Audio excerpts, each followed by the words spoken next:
Welcome to A Cup of Gratitude with Amanda Schaefer. Hi, I'm your host, and I'm so glad you stopped by. This podcast is really for anyone, anywhere, anytime. And it's about taking a moment to slow down and look around and actually see all of the good things that are there. There's no question that asks, is your cup half empty or half full? But I think a better question is, what's in your cup? I mean, a drop of gratitude will benefit your life unimaginably more than a full cup of anything else. So let's settle in and take a look at how we can shift our focus and embrace the joy and the wonder of the life that we have. And once you start, you won't be able to stop seeing the good. And just like me, you won't be able to stop talking about it. And somehow that creates even more. Even in the midst of difficulty, even when it's really hard. Learn how to drink from a cup of gratitude. Welcome. Today I'm speaking with Lori Vober. Lori suffered a hemorrhagic stroke at age 29, then developed epilepsy from the stroke. She's a walking miracle and felt called to share her journey of faith and perseverance to encourage others. Even with her difficulties, she and her husband were able to become adoptive parents to a sibling group of 3. And she published her first book, Choices: When You're Faced with a Challenge, What Choice Will You Make? And has been connecting and encouraging others to choose to bloom in every circumstance. Welcome today, Lori. I'm so glad to get this chance to speak with you. Oh, thank you so much, Amanda. I'm so excited to talk to you. Yeah, I've really been looking forward to it. You have such an unusual story, and that's what I love about what I get to do. I get to be encouraged during the pre-recording calls, and then encouraged again during the recordings, and then encouraged again when I listen back to do the editing. And every single time I hear layer upon layer of God's goodness and God's character. And I think it's really important that we share our stories, because there's something that's unique to everything that we've been through. And I think all together, when we all share our stories, we give people a better representation of the fullness of God. Oh, I agree. I so much appreciate this opportunity. We each have a unique story, and each of our stories have its own purpose. So thank you so much. Yeah, absolutely. And I love the fact that some people not only share their story, but some people go the extra step to either write a book, start a podcast, do a blog, make a painting, write a song, whatever the case may be. And I feel like it's so important. There are so many people that are not sharing out there. And if anything, other than being inspired and being encouraged and realizing how much God loves you, if anything else, I would hope that you would be perhaps drawn up out of your seat to maybe step out there and share your story too. Definitely, definitely. It is a walk of faith, but you grow so much as an individual when you do that. You really do. You don't realize it until you're on that journey, how much you grow as an individual when you put yourself out there. Yeah, and it also, I think it just deepens our relationship with God. You know, he's asking us to share about him and his kingdom. And when we're obedient, we end up with being blessed with this rich relationship. It's just different. Oh, it is. It is. And it exposes you to so many different people. I mean, this writing journey has exposed me to so many different people, so many ways of thinking. It's challenged me. It's grown me. It's grown me in my faith. It's grown me in my thinking. It's taken me on different routes that I never thought I would be on. So yes, definitely it's a walk of faith, but it's a journey I am so very much grateful for and excited to see where it will take me next. So Yeah. anybody who has who's listening, who has an inkling of creativity that they think, oh, maybe, I encourage you to consider it, because it definitely is something to be considered. Absolutely. Absolutely. And I believe when we offer back our lives to God, he's going to use them. Oh, definitely, definitely. He blesses those who give, that's for sure. Absolutely. Now, I do things a little different here on my podcast. I love to go all the way back to the beginning and take a look at your life from from when you were a child all the way up until now and what God is doing. Because I really think it helps us see the thread of the goodness of God and helps us see his character throughout our lives. So would you tell us a little bit about your childhood? Definitely. I definitely did not anticipate this would be the route I would go. As you mentioned, I did just have my first book published, and many authors dream of being a writer their entire life. They grow up writing, and from elementary and childhood age, that's just always their dream. And that was never my dream. I was not that child that journaled. I was not the child that always wrote and always felt like this is where I was going to go. In fact, my background is actually in marketing and sales. I grew up with a dad who was in the business arena. He was in the telecommunications industry. And so I grew up with that in mind. And so we grew up in an environment where we moved every 2 to 3 years because of my dad's career. And so I was the child that always was the transplant. I always was forced to make new friends.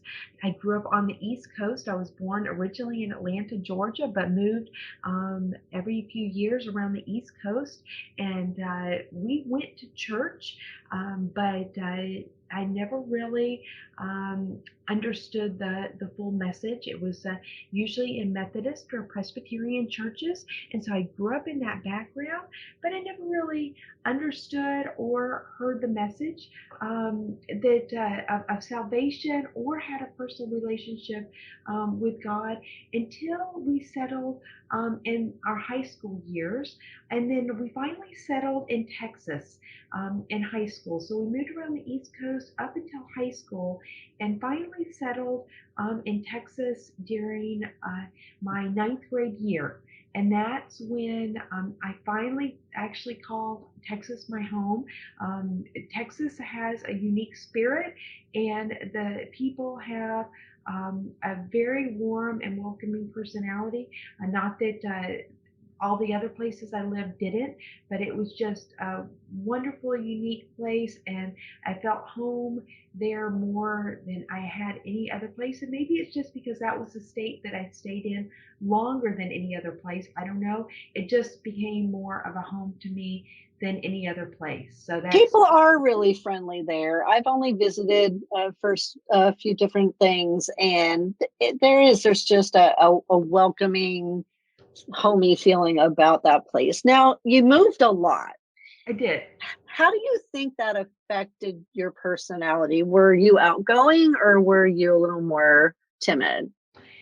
I think it affected me in two ways. I think it affected me positively in the fact that I was able to make friends easily, and so outgoing in that way, because I was always forced to. I was always forced to be the new person. I was always forced to have to make friends. However, I think that in a lot of ways, my self-confidence suffered a little. I was as time went on, both my parents went back to work. So I was the typical latchkey kid. So from junior high on, I was a latchkey kid. So I was home alone in the afternoons and the evenings. So I learned to be independent. So that also actually was a pro in the fact that I was very responsible. However, I think in a lot of cases, my self-confidence really suffered. And I look at that from an adult perspective now, Right. I didn't have the self-confidence that I probably could have had. And I do think that had I been stationed in one place, had I had a stronger foundation, maybe in a church, a youth group, or just with one strong group of friends, maybe that would have helped. But those junior high and high school years are just tough no matter what. So They are. you just Yeah, never know. everybody. You never know. Everybody has some kind of issue in that time. Yeah, you're learning, you're growing, you're changing, you're claiming who you think you are. And a lot of us, our identity isn't what it should be, and it's been based on things that happened to us in our youth, which is part of why I go all the way back. Now, you said that you were a latchkey kid and you spent a lot of time alone. So I'm assuming you didn't have any siblings? I did not. I was an only child. But with that being said, I had wonderful parents that were very supportive. They were, Hmm. even though they both worked, they were wonderful about supporting me and being active in different activities. So I was the one that was active in every sport that I wanted to be active in: basketball, softball, swim team, piano lessons. I was the brownie, the Girl Scout. Hmm. So they were I was the actual epitome of a only child that was very supportive by parents that believed in throwing their child into anything that I wanted to go into. So I say I was a latchkey kid. Hmm. That got left alone, but I was also the supportive latchkey kid that had wonderful parents. But at the same time, I was the responsible one that could be left alone. I got the list of chores that by the time I get home tonight, these chores need to be done, and you Hmm. get paid 10 cents for ironing, each shirt, and that that was the expectation. I was the responsible one. I had a job.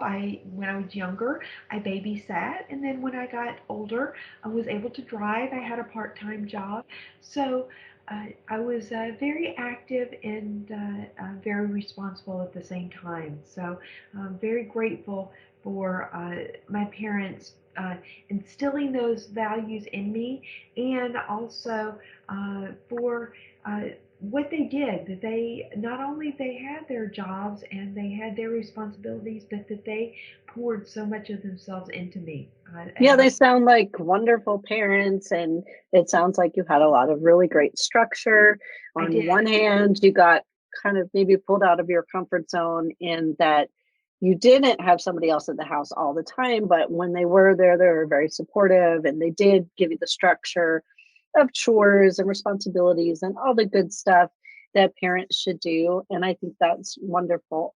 Now, you told me when you moved to Texas, and you said a little bit earlier that it really felt like home. And you had mentioned to me in the pre-recording call that you made a friend in marching band who invited you to her church. What That's happened? And can you tell us about that? Yes. So up until Texas, like I said, we went to church until Texas, and by then both my parents were working, so we stopped going. And unfortunately, that is the time that kids need church so much and need a youth group so much. And Hmm. it was my senior. It wasn't until my senior year that this friend actually invited me, and I had transitioned by that point from basketball to the marching band. Band and football are very big in Texas. And so my senior year of high school, I started going to this church. It happened to be right across the street from our high school. It was a Baptist church, and that was the first time I had actually heard the message of salvation and what it was like to have an actual personal relationship with God. And that was the first time that the message really clicked. And I thought, oh, this is what it's all about, and this is what a personal relationship with our Creator is all about. And it was between my senior year and graduating high school that I made the commitment. I accepted salvation, and I made the choice to be rebaptized as a believer. I was Hmm. baptized as a young child in kindergarten, but I was rebaptized in believer's baptism. My parents did join me for that occasion. They were very supportive, and Hmm. then I went off to college. And it wasn't actually until I graduated from college, though, that my faith journey really took off. I went to the University of Texas in Austin, Hmm. for 4 years, but it was a very liberal, fun time. I was in the Longhorn marching band, so I traveled with the band, and just really enjoyed college. And I think being a Christian helped me to set some standards. And again, I was a good girl, and I was responsible. However, my faith journey really took off. Once I graduated, I became an adult, and I was really on my own, because when I was on my own, that's when I had to really start making some choices of, okay, how am I really going to live my life and what are my priorities going to be? Why do you think your faith journey really took off? Like, what, if you could think of a pivotal moment other than you were done school, can you remember a time where you really felt like, I either need to really get serious about this and spend more time with God, or, I'm just going to keep going the way that I am? Do you have a pivotal memory? Yes, I believe it was because I accepted a position in Oklahoma. I was in Texas. I accepted my first position in Oklahoma. Most of my friends did stay in Texas. I was very career oriented and I was all alone. And I tried different avenues to make friends Hmm. and I was not making any friends. And so it was the very first time that I was all alone. No parents, no college, no sorority, no great avenue to make friends. And it was the first time that I thought, okay, how can I make friends, really good friends? And that's when church came into play. And I thought, okay, Hmm. church seems to be the safest place to make good friends that I can think of. And so I threw myself into church. And that's when my faith journey took off. No, that makes sense. And honestly, church is a really great place to make friends. Most people have in common some of the same values and beliefs that you do. And there's just something about other Christians who are willing to be vulnerable, share their story with you. And as the Bible says, iron sharpens iron. I think it's so important to walk alongside with people as well as to be poured into and pour in others, and just really hold each other accountable, help each other be encouraged. It's just a wonderful thing to be in community. Yes, yes. And I'm just so grateful that number one, I started my career off in a smaller town. I'm Hmm. grateful I found a church that had, number one, a youth group that I was able to serve in that had some young, single people that were my age that I clicked with, that Hmm. were on the same journey I was. And I you know, as my life progressed, things just worked out. And as I progressed, I actually was only in Oklahoma 6 months before I accepted a job transfer to Minnesota. I say in my book that I my life is a version of the movie New in Town. If anybody's ever seen the movie New in Town, I was very job oriented. So they said they needed someone in a new territory in Minnesota. I knew nothing about Minnesota, but I thought, hey, I'm a team player and I want to grow my career. So, sure, I'll take the job. And so I transferred to this new territory position in Minnesota in January of '97 and had no idea what that much snow and that much cold weather looked like till I was there. I And bet. but you do what you do, and again, I threw myself into church, and it was the best thing that ever happened. That's awesome. Now, you mentioned to me that you always thought you were supposed to write a book, even though you didn't grow up writing and journaling and, what a lot of other writers are like when they're a child. Why did you know, do you think, and what did you think it was going to be about? Well, let me tell you, when I was in Minnesota, I thought it was going to be about my stroke, and I can fast forward. When I was in Minnesota, I met my husband at our church, and it was actually soon after I moved to Minnesota. Started church right away.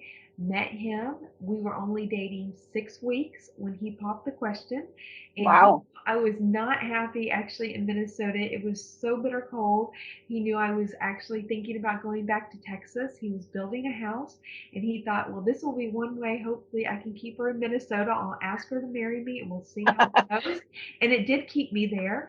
I did Uh-huh. not meet him at right away because unfortunately his mom had just passed away from a 16-year battle with cancer. Oh, wow. And I'm so sorry. um, unfortunately, we didn't know that I was going to have a medical journey ahead of me, but God did. So I Yeah. say, looking back, that that I went to Minnesota for my job, and God sent me to Minnesota to find my godly mate. Because 5 years into our marriage, just before our 5th year wedding anniversary, I suffered a massive stroke, and Mm. I believe that God sent me to Minnesota to meet my godly mate, because my husband Danis innately had the compassion and the ability to know how to stand by me and take care of me through my medical journey, because he watched a dad take care of a mom for Yeah. his entire life. Yeah. And so I believe many times we don't know what our future is going to hold, but God does. And He has everything in place as on purpose. And so I actually started my career right after our marriage with Northwest Airlines. And right before my stroke, I transitioned to our church as the office manager. We were trying to start our family, and it was not going smoothly. I was doing a lot of traveling, and so I accepted a job at our church to hopefully help with our child rearing. And 3 weeks into the job is when I had my massive stroke. Yeah, And will you explain to the listeners how important taking that job was? Will you explain to them that when you had your stroke, all of the circumstances of that day? yes, yes. So previously, had I been at my job at Northwest Airlines, I probably either would have been in an office building, or I would have been in an airplane, or I could have been in a hotel room. So the fact that I was at our church, number one, was extremely important, but was secondly important was it happened to be on a Friday afternoon. And previously on Friday afternoons, I was alone at the church. And this particular Friday, I happened to have a coworker working with me and a women's Bible study going on down the hall. And so Mm. this particular Friday, I was not alone. So God's hand of protection was on me in so many ways. And I was age 29, so I was not aware of the signs of a stroke like I should have been. So I am Yeah. very proactive now on Yeah. knowing the awareness of a stroke. Yeah. That is amazing that God put all of those people around you. Now, what happened? So, the person that was working in the office, were they the ones that got you help? Did you go to the hospital? What Yes, happened? yes. So I didn't feel well that day. Earlier in the day, I felt sick to my stomach. I had a headache. My arm didn't feel quite right. Called my husband, and he said, "Why don't you call your parents?" They moved to be closer to us about 18 months prior. So I called my parents. They were close to the church. They said they'll come. And it was when I was sitting at my chair in the office that my leg went numb, and Mm. I fell from my chair. And that is when we called 911. The ambulance did come. My parents came. I saw the paramedics. I saw my parents, but I was unconscious by the time they got me into the ambulance. I had an emergency brain surgery that night. It was a Wow. malformation of blood vessels on the right side of my brain that were malformed from birth, but no Hmm. one had ever detected the malformation. And so I had an emergency brain surgery that night to stop the bleed. And I woke up 17 days later from a Wow. drug-induced coma, completely paralyzed on the left side. So Mm. we learned that in a blink of an eye, your life can change. That's And right. so we had to start all over to learn to sit, to stand, to speak, to walk, to talk. And I went home 2 months later in a wheelchair to start all over, learning to do everything again. Wow, that sounds so overwhelming. How did you feel? What did it feel like to have to work so hard to do things from the beginning? It was overwhelming. At the same time, God really protected me emotionally, I believe, because I love to exercise.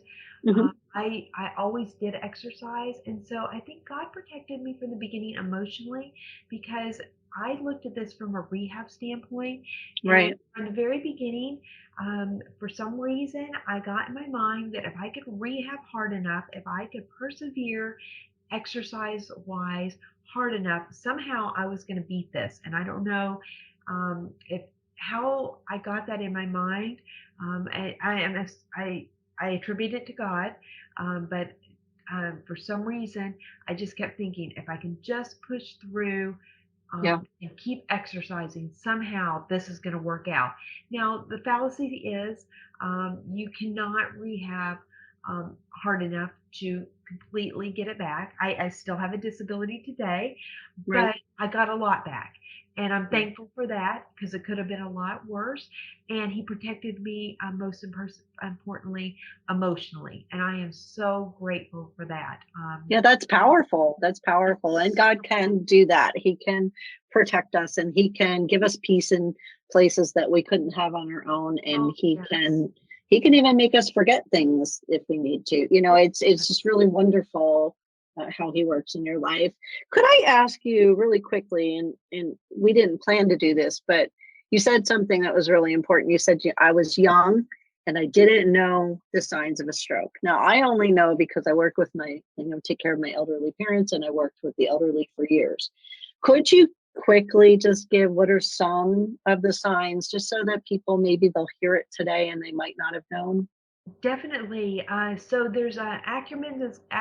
It's called FAST, but it's based on your face. Uh, Hmm. that's number one. Your speech, your actions, and those are the biggest things. So, Hmm. but my biggest thing is if you have any inkling that you are not feeling well and you think you might be having signs of a stroke, act Hmm. on it, because I did not act quick enough. And I Yeah. don't believe when I got to the hospital, they acted quick enough either. I think they spent too much time waiting. Uh, Yeah.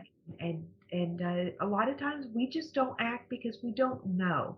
So if again, it's your face. If your face starts drooping, if there's any signs in your face, if there's any signs in your limbs, your arm or your leg, either side of your body, Hmm. or your speech. Those are your biggest things.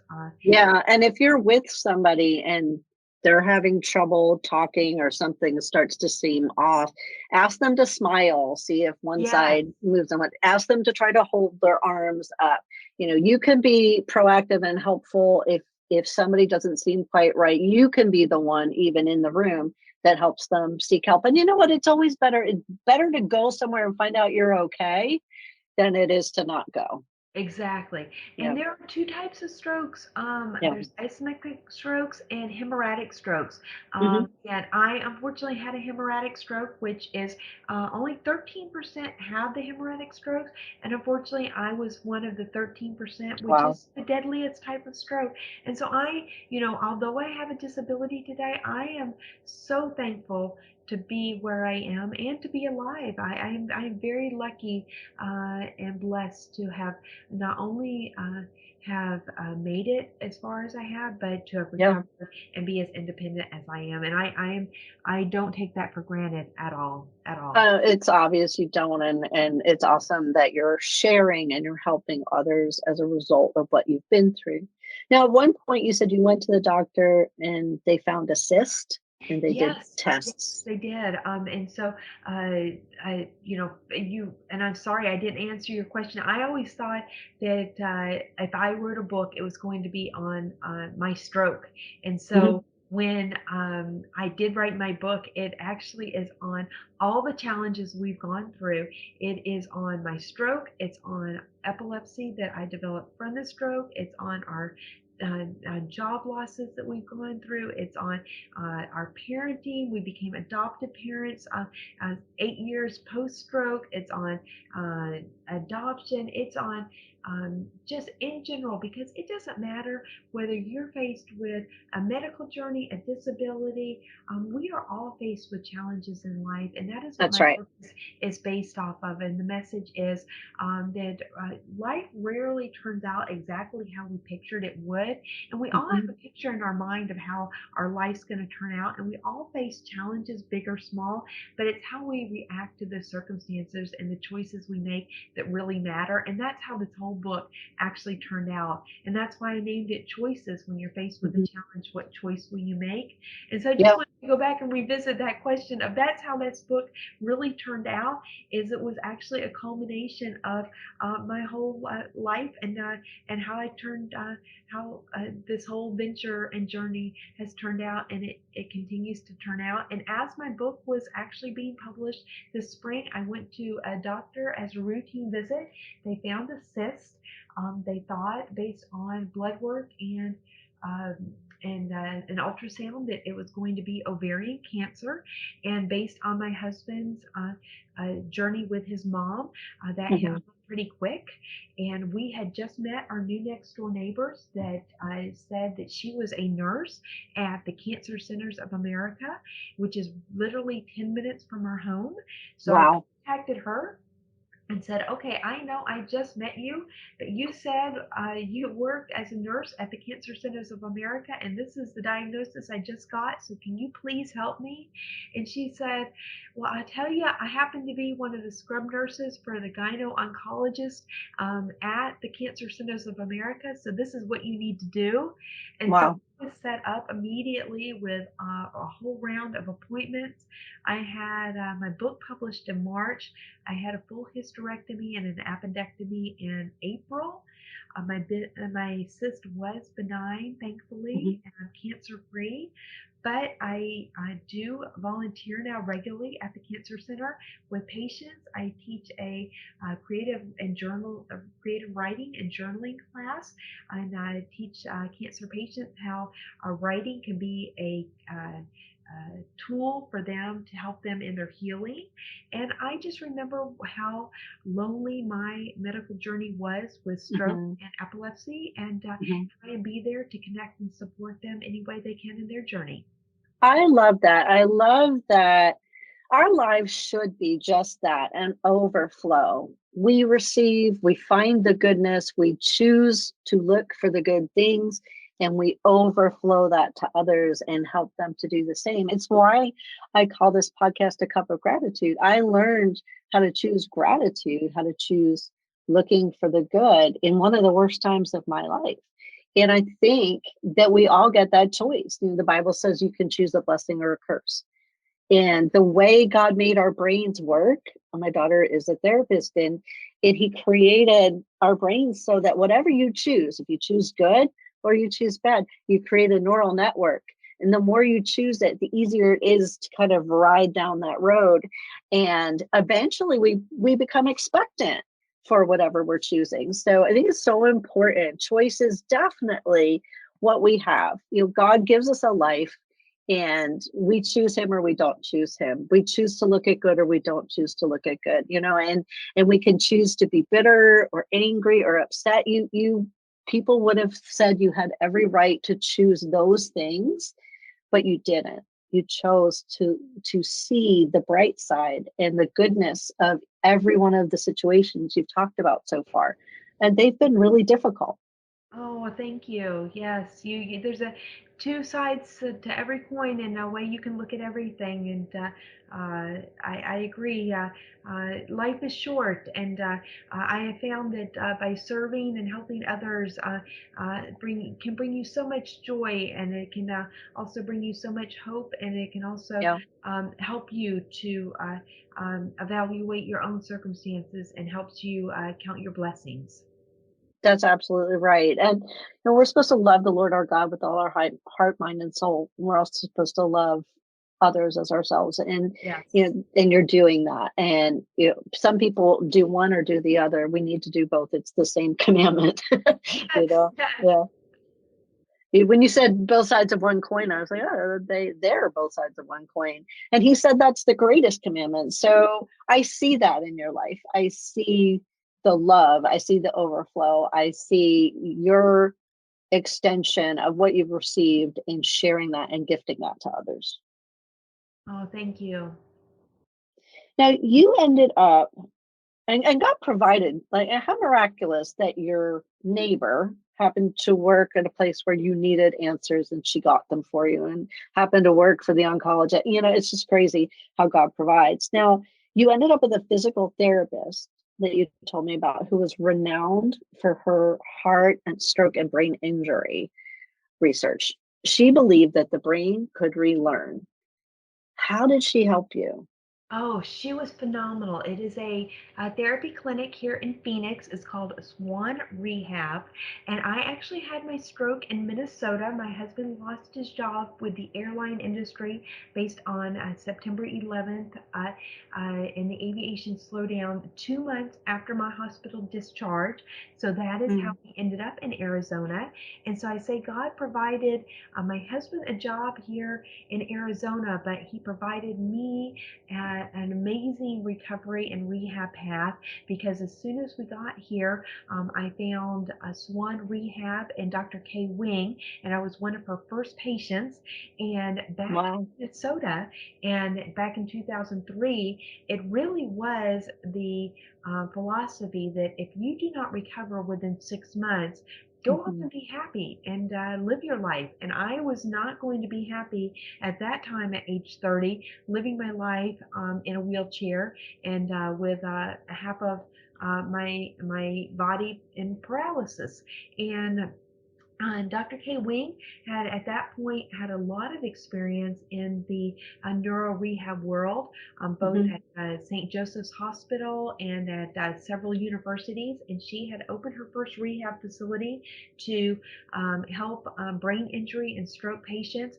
And she believed in the neuroplasticity of the brain, which basically is the retraining of the brain through repetition, Hmm. and that the body has and the brain has the ability to relearn through millions and millions of repetition of the same activity. And I attribute it similar to piano lessons. The more you practice, the better you're going to get. And that's Hmm. exactly what the program was built on. When I first started in the fall of 2003, it actually was an all-day program. And you actually went, we would go, you'd eat lunch, we'd take a nap together. And it was actually a 4-week all-day program.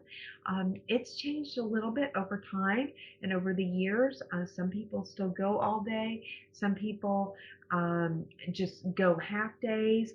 And as insurance has changed through the years, Yeah. that's predominantly what changed the program. But I actually threw myself into that program and worked basically 6 to 8 hours a day for those first 7 years, and that is what helped me recover the way I did. When I Wow. was not at the clinic, I was working at home, or I was the youngest person at the YMCA Silver Sneakers program, and I just did whatever basically K Wing told me to do to get Yeah. better. Really. And what I'm hearing is kind of the bird's eye view of listening to your story is if we go all the way back to who you were as a child, all that tenacity, all of that training of doing the chores and doing what needs to be done, it all became so useful because you know what? Not everyone's like that. Right, right. I'm very good with direction. So, if Mhm. you'll tell me to do something, I will do it.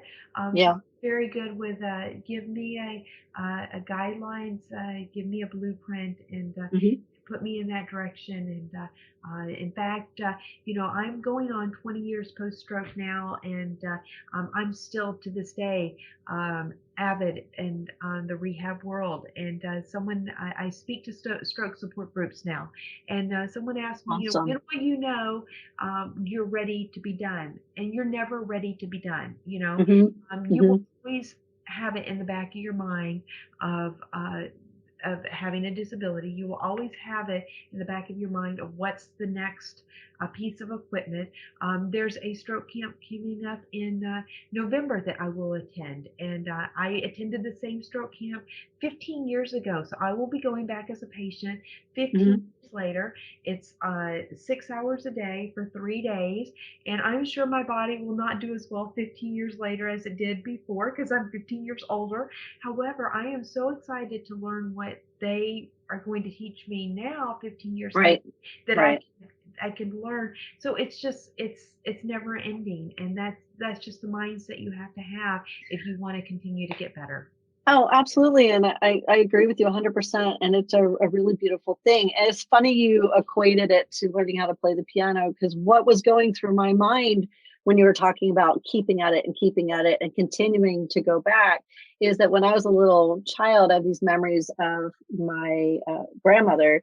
She was a church pianist, but I never knew that she actually like had it been a different era, she could have been a concert pianist. She was very, very good.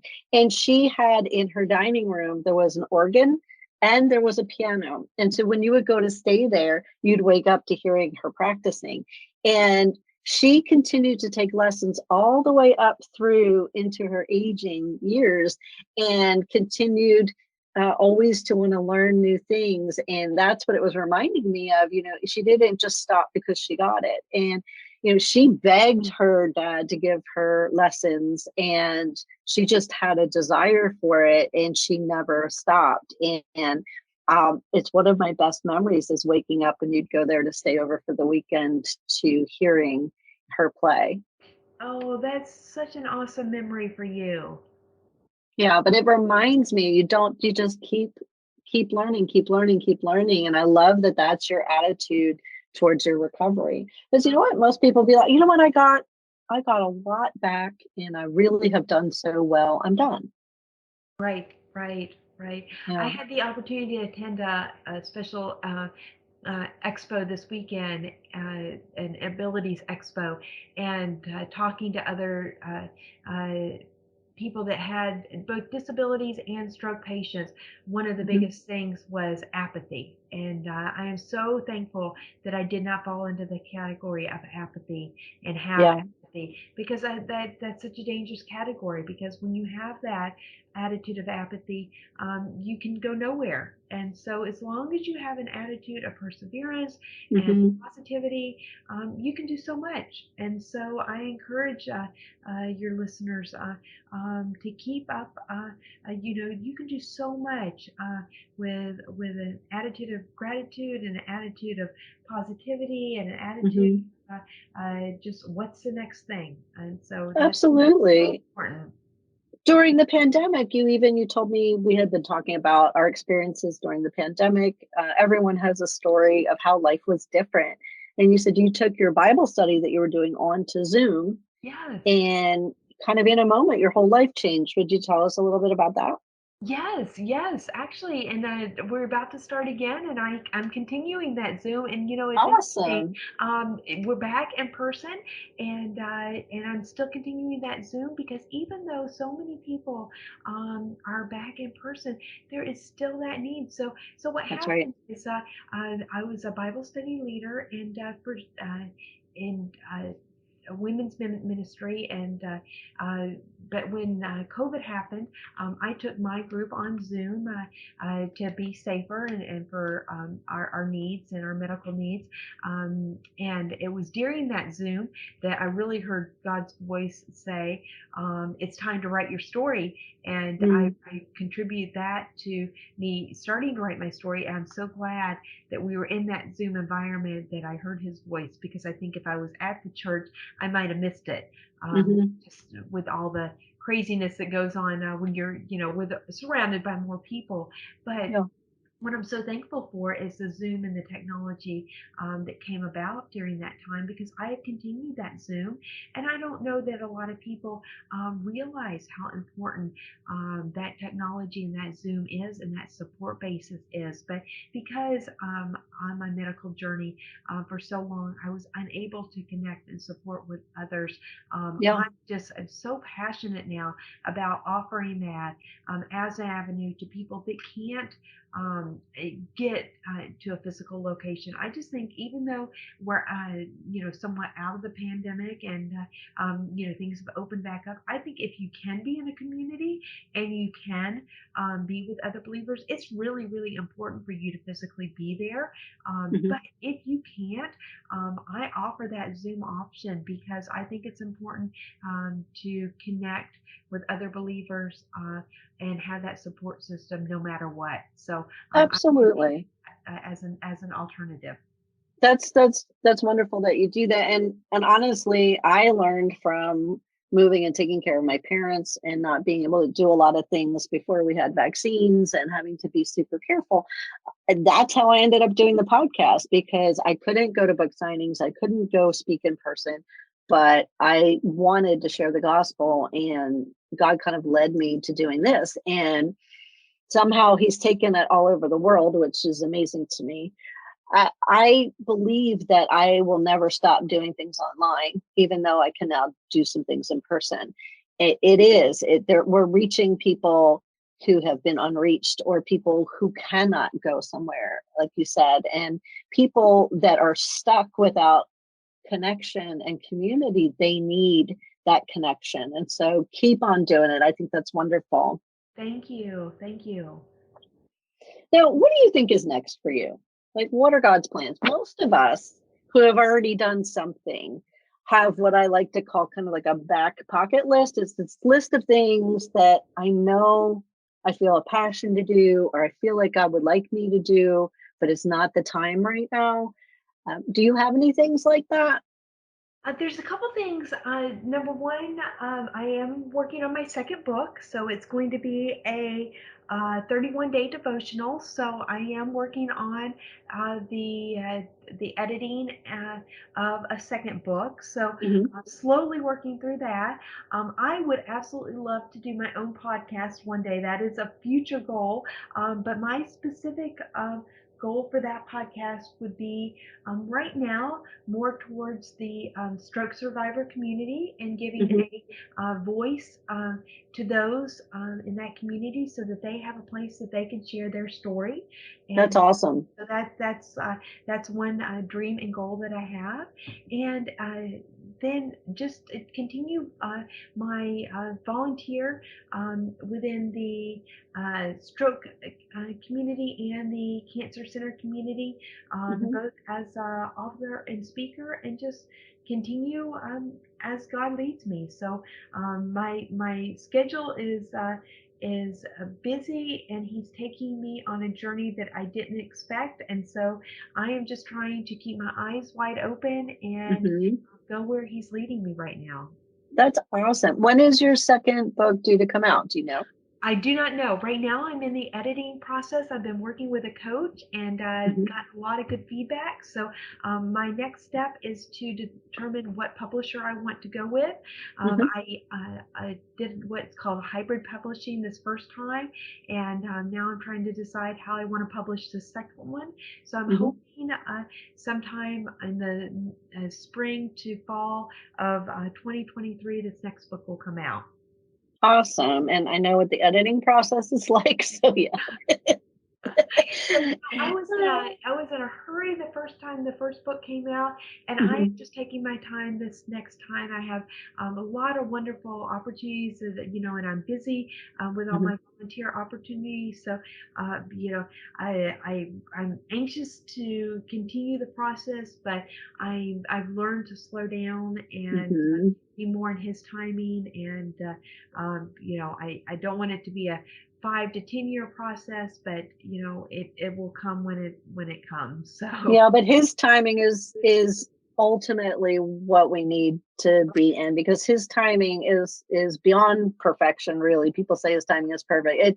It's just so incredible. People talk about Christianity being boring, and I'm like, you're not doing it right, because when you do things in his timing and you step out of your comfort zone and you say yes, he will take you on trips and take you to places and put you in front of people to encourage that you never could have imagined. It's an abundant life, just like Jesus says. yes, well, at this point, I need about 72 hours in a day to get everything done I need to. That Yes. heart desires, and Yes. and God didn't make 72 hours in a day, so Yeah. we just prioritize and do the best we can. But I'm just so excited to be where I am, and I thank you so much, Amanda, for this opportunity to share. Thank you. Oh, it's my pleasure. Like I said, I get so encouraged by hearing everyone's stories. It reminds me of how good God is. I always get something out of it, and then I get to share it, which is just so wonderful for me. And I wanted to ask you before we finish up. I really think I'd be remiss if I didn't. If you could encourage anyone that's listening right now that might be suffering from illness, what would you tell them? I would just say God always has a plan. So just don't ever give up. Even if you have to take one step at a time. And just remember, sometimes, even when you're in the middle of a medical journey, especially if you're in the middle of a medical journey, um, Hmm. there is a purpose and a plan for exactly what you are going through right now. And it's many times when we're right in the middle of that journey, we do not see that big picture Yeah. at all. So hang tight and just know what you're going through is probably affecting a lot of people, and the attitude that you have could be affecting someone. And even if it's affecting just one person, you have done your job. So Mhm. just remember that, and just remember to take it one step at a time and never give up. Yeah, that's very good advice. I think it's also important that we be vulnerable when we are going through that time to sometimes say like, hey, I'm not doing well. Yeah. I have been diagnosed with 3 autoimmune diseases. I currently at this stage in my life have really no symptoms of any of them, praise God, but I did for years. And when people can't look at you and see like a broken arm or a big cut or something, and it's an autoimmune type thing, everyone thinks you're fine. Yes. And I found it was super important for me to say like, hey, I'm not okay.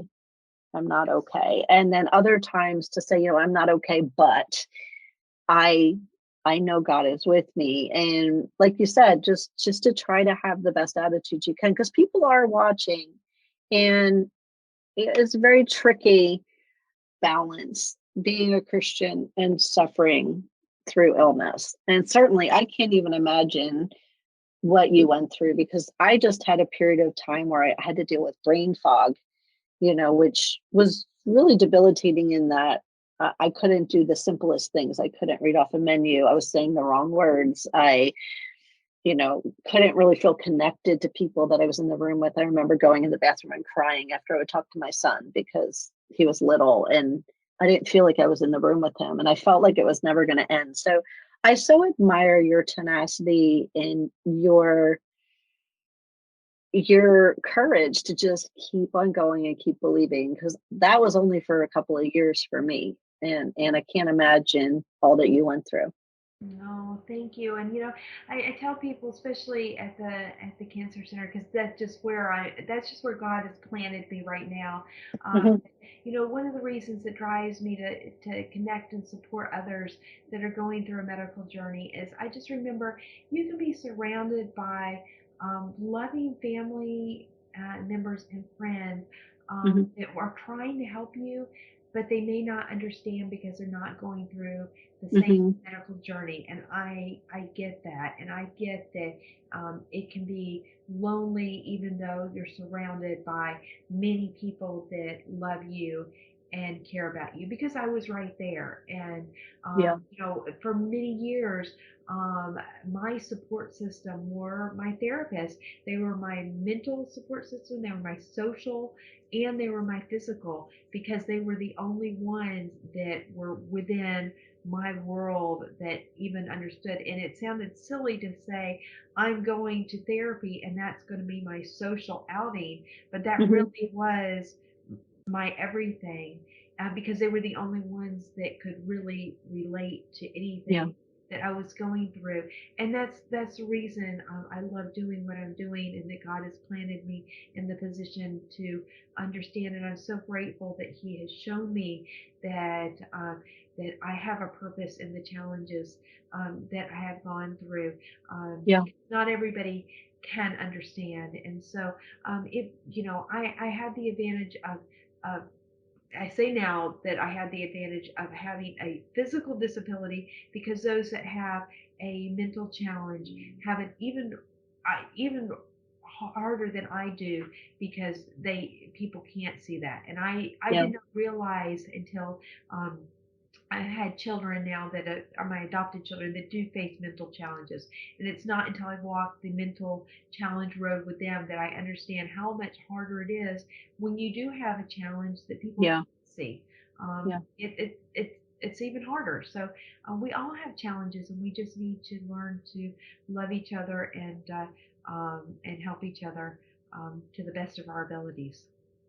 Yeah. I just love listening to your heart, Lori. I feel like um through some of the trials that you've been through, one of the things God did was make sure that your heart stayed soft. And that's what I hear, that it's soft and compassionate. And I hear the fruit of the Spirit in your recounting of the things that you've gone through. And I see how God's using you. And nothing's wasted. Those things could have been something you're bitter about or something that you don't want to think about. But what they do is they connect you to some of these other people who are currently experiencing what you've already made your way through. They really have. And I'm grateful. What I'm grateful for is the opportunity where I can connect to use that. And Yeah. it's been through reading, it's been through coming in contact with other people that have gone through similar circumstances, that I realize how appreciative I need to be in the position that I am, Yeah. to be appreciative that I had the disability that I have, and use it. That Yeah. sounds silly, I know, but I've learned to No, it doesn't at all. appreciate it. Right? Yeah. You can't Yeah. change it. Yeah. I can't change who I am, so I need to use it. And that's Yeah. where I'm at. I found God showed me a purpose in it, so that's where I'm at. So, Yeah. so I really do hope that I end up doing the podcast, because I feel like that's a community that could really use hearing stories of other people, like you said, who are going through what they're going through. Thank you. I appreciate that encouragement. I definitely am going to look into that. As my kids are we're almost empty nesters. I feel like we are starting a new chapter in our lives. Emotionally and physically, I am starting a new chapter now in my life. Mm-hmm. I feel like that is on the horizon, and Yeah.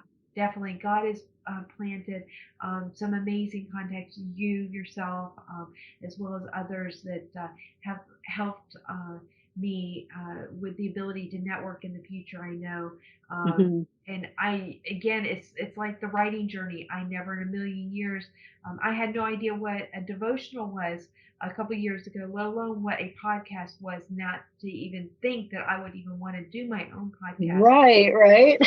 I just keep putting these things in your Mm-hmm. path you would never even thought would be a thought process, let alone something that you would consider. So that makes me so excited to think, and that's what you have to do. You have to pick yourself up by your bootstraps, every step of the way, and just look for each and every opportunity and say, okay, God, what's next? And Mm-hmm. you know, that for those that are listening, if you're going through a trial, that's what you have to do. You have to say, okay, this is what I'm going through. What can I do to use it for your glory? What Yeah. can I do with what's happening, to help others and to use it for your glory? And I'm thankful that God's given me that outlook and that He's giving me these opportunities. And I thank Him for that, and I pray that He will continue to give me these opportunities. Yeah, I think that's where it shifts from circumstances to purpose, is where our heart says, how can I use this, God? How can I share you? How can this not just be what I'm going through, but how can it do something to give you glory? Yes, yes. Yeah. Now, I always like to end my podcast with this one question. It's my favorite question, and I just love the answers. And it really doesn't matter what I've just been talking about. It's just the way I like to close, because I think it's so important that we all stop and think about who we were and who we are, and who God is through it all. So if you could go back and you could give your younger self any advice, what would that be? My younger self, I would say, if I'm called to do something, take that leap of faith and say yes, and don't be afraid. And if you have to do it scared, do it scared. Because sometimes Mm. now, even if it's something super simple, I still do it scared. That's so important. That's really wise advice. I was just having a conversation with someone recently in a group where the one person said, but I'm always afraid. Like, but do you do it? And they said, yeah. And I'm like, then that's not afraid. That's courage. That's boldness. And they kind of like pulled back and looked at me. They're like, yeah, you're courageous, because if you're doing it afraid, you know, I don't know why people think that being afraid, if you're doing something afraid and it's something God's given you to do, yeah, do it afraid. Yeah. Just be obedient, because in that obedience is a blessing of the closeness of being able to be part of, like, God actually asks us to join him in his work. How amazing is that? And I think as we get older, we look at the pros and cons more and more, and we evaluate more rather than just leaping. I think when we're younger, we leap more, and when we're older, I mean, I look like when I was younger, and I leaped from, Texas to Oklahoma to Minnesota, and now I would look at pros and cons, and I would make lists, and I would think about it, and I wouldn't just leap as easily, and just God says, trust me and leap. And so I'm over here nodding up and down and smiling. Yes, that's why we're children of God. Yes. So, we're supposed to bring that childlike abandon and trust in who's asking us to take the leap. Right. Yeah. So sometimes you just have to do it scared. Yeah. Very, very wise advice. Well, I could go on talking for hours. I love everything that you're doing. I'm so glad that I was able to share my platform with you. And if you do move forward into podcasting, if you have any questions, you're part of my podcast family, reach out, let me know. I'd love to help in any way. And I'm just so glad we had this time to talk together. Thank you. I appreciate it. And thank you so much to your listeners for listening to me today. I greatly appreciate it. I'm sure they got a lot out of it, because I know I did. And I hope you have a great day. Thank you. Hey, so I just want to thank you so much for spending your time with me. And I want to challenge you to go out today and to just take notice and to stop and really look around and find at least one good thing, one thing to be thankful for. If you do that today, you're going to find so many more things tomorrow without even trying. Because once you start, you begin to see what's always been there. And if you need a refill, you can come join me again for another cup. Make sure to subscribe and have an awesome day, and go be grateful.